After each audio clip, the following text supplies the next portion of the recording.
ஒரு பெண் தன் கணவனுடன் உட்கார்ந்து சாப்பிட்டுக் கொண்டிருந்தாள். அப்போ கதவில் சத்தம் கேட்டது.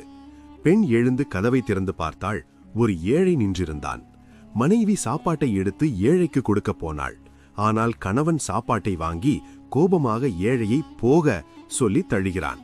இது நமது சாப்பாடு, ஏழைக்கு இல்லை என்று மனைவியிடம் சொல்கிறான். கணவரின் செயலால் அவர்களுக்கு சண்டை வருகிறது. மனைவி வீட்டை விட்டு வெளியேறி விடுகிறாள். காலம் போக இருவரும் பிரிஞ்சு விடுகிறார்கள். பின்னர் விதி அந்த பெண்ணை வேறொரு ஆணிடம் திருமணம் செய்து விடுகிறது. சில ஆண்டுகளுக்கு பின் அதே காட்சி. கணவன் மனைவி சாப்பிடும்போது கதவில் சத்தம் வருகிறது. மனைவி கதவை திறந்து பார்க்க ஒரு ஏழை நின்றிருக்கிறான். மனைவி அதிர்ந்து கண்ணீர் வடிக்கிறது. கணவன் கேட்கிறான், ஏன்?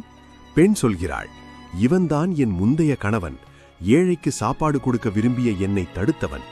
இன்று அவனே கதவில் பிச்சை கேட்கிறான். கணவன் சில நேரம் மௌனமாக இருக்கிறான். பின் சொல்கிறான், உன்னிடம் சாப்பாடு கேட்க வந்த அந்த ஏழை நான்தான்.